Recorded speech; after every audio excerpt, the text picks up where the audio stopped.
Hello, and thank you so much for tuning into the Chic and Ball podcast. I'm your host, Mahi Jariwala. Sorry for the long wait. I've been super busy with school, basketball, and college apps, but I'm back and better than ever. Today, we're joined by Ashmere Prasad, sports journalist and production assistant for NBC Sports Bay Area. So, like, what are you kind of? I know that you report on a variety of different sports and a lot of different networks and companies as well. So, what are you kind of working on right now? So I am mainly working with the nuts and bolts sports people that I was with when I started. And I'm doing the YouTube show for them on the weekends. So we're doing like a pregame show on Sundays. And then also just trying to get back into doing South Asians in sports, so doing interviews on there. And then making my own content on like social media just to create like a reel and get myself out there and put up more content because good thing it's football season because there's a lot that I could do. I know, and I love that about you. I think you cover like the entirety of Bay Area sports and even beyond that. Is there like a certain sport that you like reporting on best? I think football and basketball are the most fun. Obviously, it's like such a cliched answer. But I think those are also the ones that are covered the heaviest here. Obviously, with the Warriors winning 2 years ago, and then the Niners are constantly making a Super Bowl run. I feel like all eyes are always on them. And then it doesn't really help that the A's are possibly 99% leaving. Right. Giants haven't done too well. So like the baseball content isn't like heavy hitting. And then the Sharks, every year we're just hoping they get a little bit better. So so I feel like that's why it's easier to cover the two main sports of America. And what are your thoughts of like the possibility of a WNBA team coming here in Oakland? Oh, I think that'd be sick. I would honestly love to work with them too, because now that there's a women's soccer team coming, I feel like having two women's teams that you can go out and support in an arena and just like I don't know, have your own fan. Like I have an Ionescu jersey, but that's because I went to Oregon.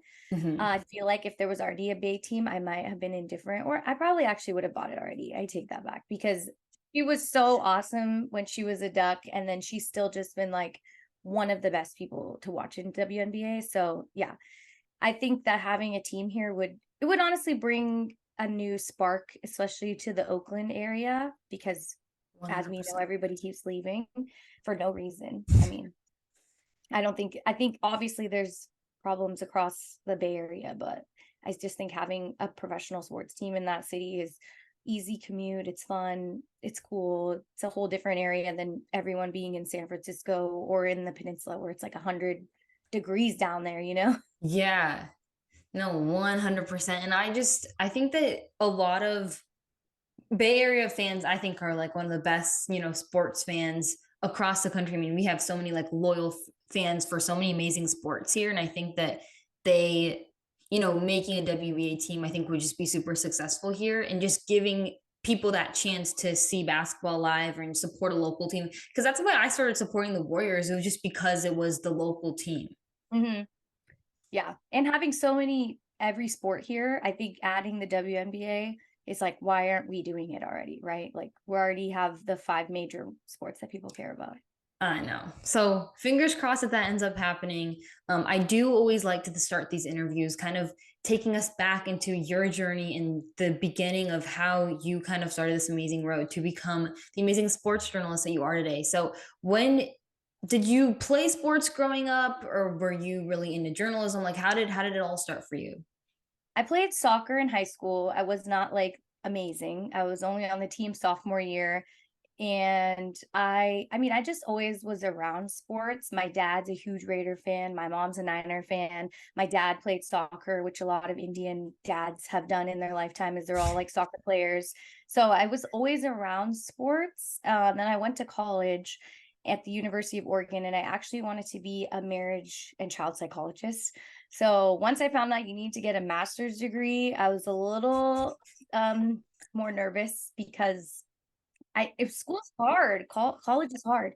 And the funding, right? I went to an out of state school. It was expensive out there, but I had a friend back in the day, and I was talking about this entire situation, and they told me, well, you're really good at talking to people and you really love sports. Like, why don't you go into journalism? And I thought, okay.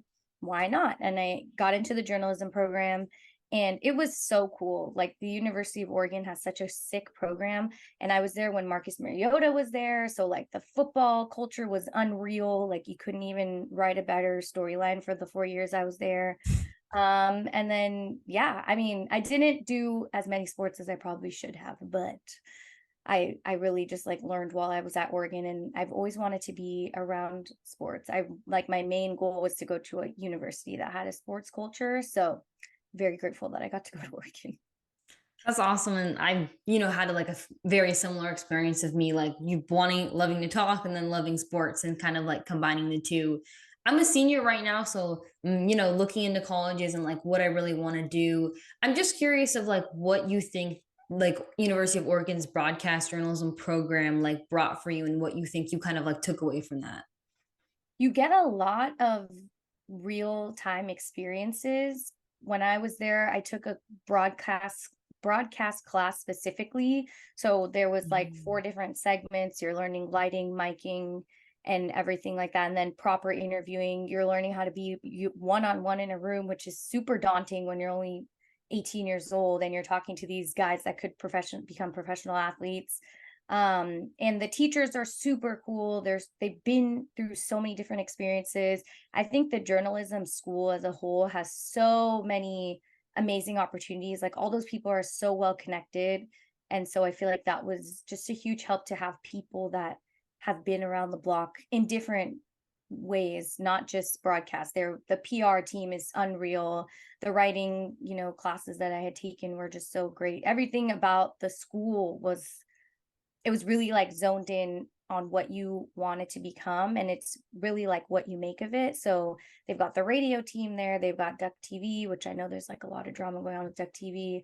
But that was a great opportunity for people to get a lot of practice on being on camera and working with, and I know that now, I mean, I can only imagine any kid going to school now, like they're very aware of the opportunities that their college provides them with. So I feel like it's probably very busy, but that's the only way you're going to learn for sure. And growing up, did you see people like you on screen talking about sports? No, I was the only brown girl at Oregon. I actually was told they were the first Indian, I was the first Indian person that some people had ever met. I thought that was crazy. I was Wow. like, I'm only an 8 hour drive from the Bay. How is that even possible? So it was crazy.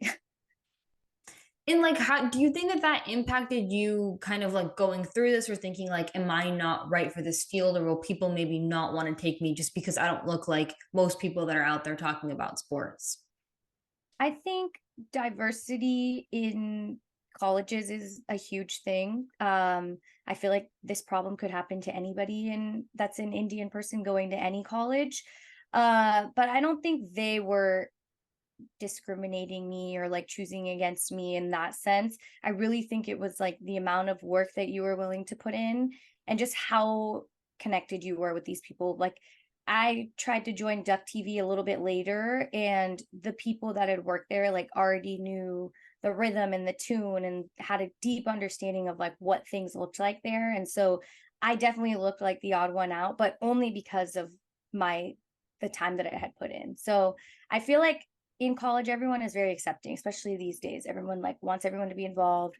You can put your hand wherever you want it to be. So I don't think that was the case. I really think it's like the more work you put in, the more you'll get out of it.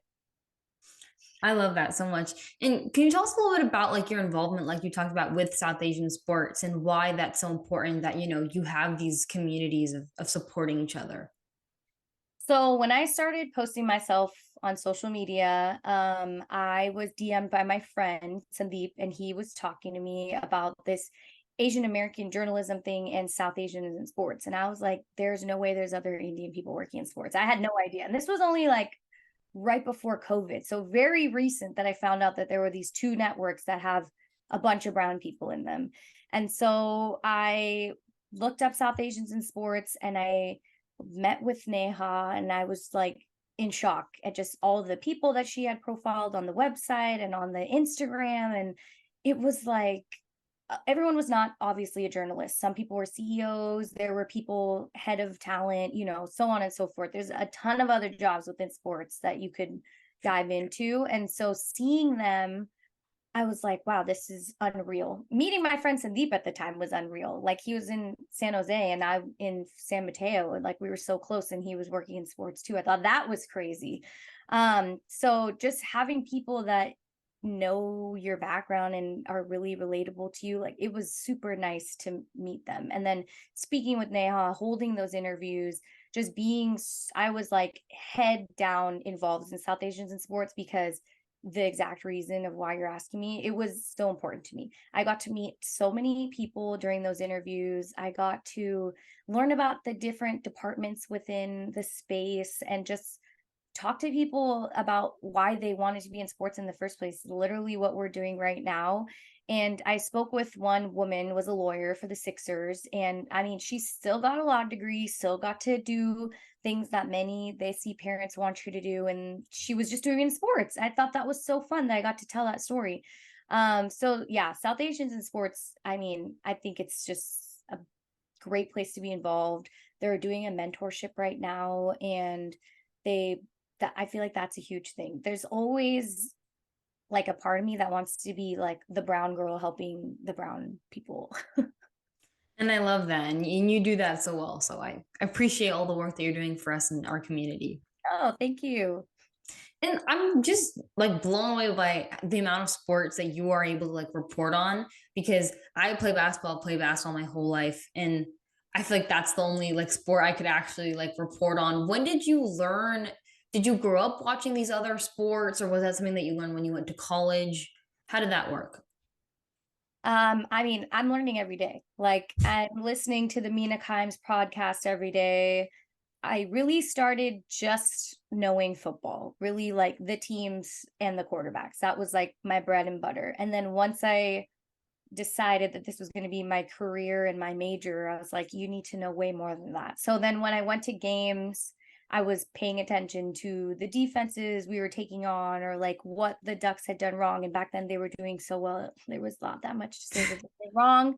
So I really just started paying more attention, reading more about football, reading more about basketball. It also helped that my role at NBC was like the stat person. So I needed to look up, first player to do X, Y, and Z since the Kings had come to Sacramento, things like that. So just being down in that research really brought me to where I am today. And I mean, I'm Googling things just like everybody else. I do not have everything memorized in my head. Sometimes I need a refresher, but I feel like the more that I look things up and learn and put pen to paper is how it's stuck in my head for so long. And now, you kind of like work with a variety of sports and, doing different like interviews and stuff. Is there, I love how just you're able to use like a bunch of different outlets and kind of like explore different things. What do you think that like the positives are of just not maybe sticking to like a certain platform or just doing things through like a certain network, but kind of like keeping your options open and being able to explore different topics and areas?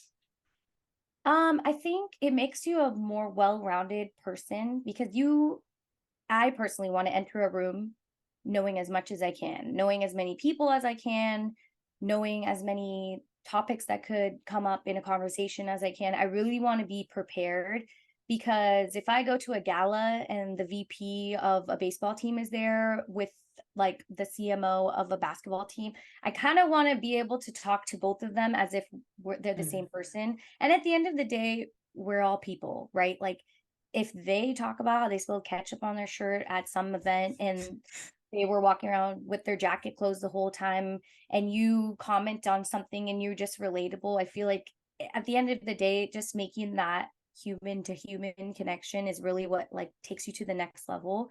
But platform wise, I feel like on TikTok I am fearless. I'll post anything. I don't care if user 1875 is like saying I don't know football, because I don't know who they are. But for some reason Instagram, right, we've had it for so long, we've like developed a following of people we've met throughout our lifetime. Instagram's more daunting to me. Like I really hate posting on Instagram. I'll post 100%. there, yeah, because people from my high school are there. I think my high school English teacher follows me, like, which is not a big deal. Everybody is celebrating my wins, but for some reason, TikTok, I could post no filter, don't care, whoever.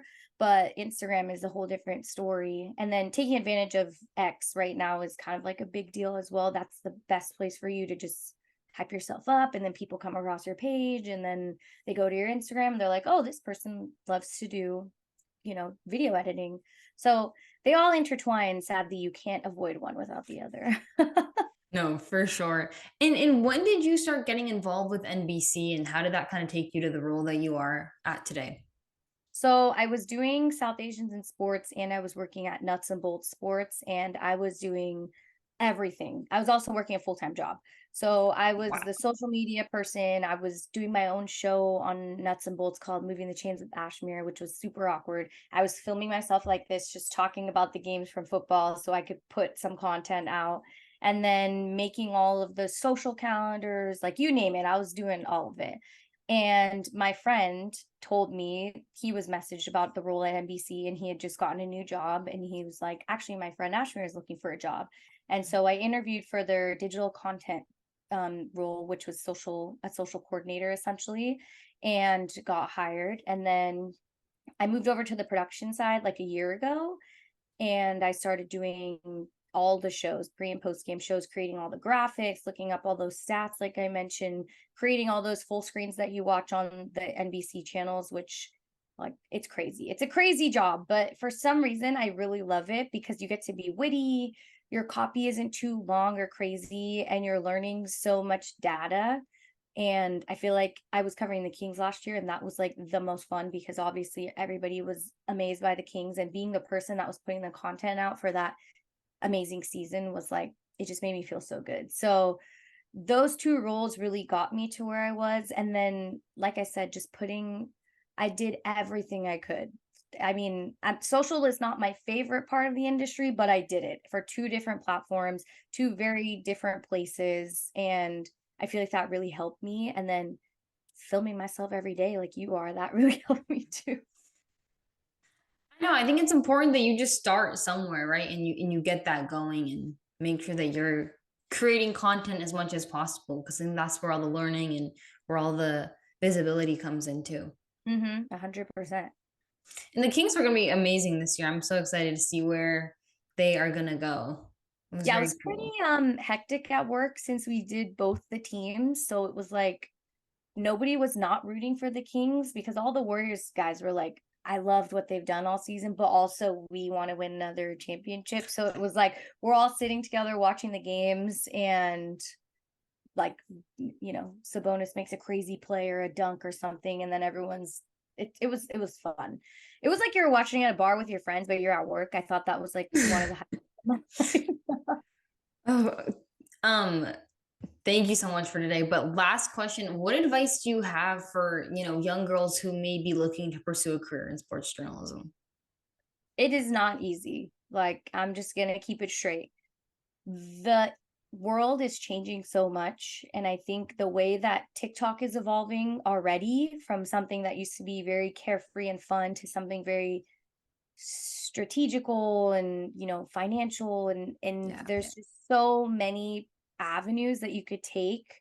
But if you want to be a writer, write as many good articles as you can and share them in a unique way. It's kind of like tying social and writing together. I feel like that's really big. If you love social media, I mean, hats off to you. Okay. Don't stop doing social media. Just work with people that you need help with. Like, I need help with social media. So if somebody wants to help me, that would be great. And then if you want to be on TV, I feel like getting the reps in is what I've been told time and time again, because there is no amount of times that you could practice this and you're going to get it perfect. And obviously that's the goal, but the more time that you put into it is really what you're going to get out of it. And also networking. I've met so many people, and during COVID, I DM'd a ton of people. We didn't have sports. And so I messaged people that worked at NFL. I messaged people that were writers. I messaged all types of people just to talk to them and have them remember my name. And then when somebody says, oh, this is my friend Ashmere, and they say, oh yeah, I've seen her before, I feel like that means you're doing a good job. So I usually say the phrase of, if you're annoying people on this social media, you're doing it right. So that's kind of what I do. Great advice. Thank you so much again. I appreciate your time. Yeah, no problem. It's so great.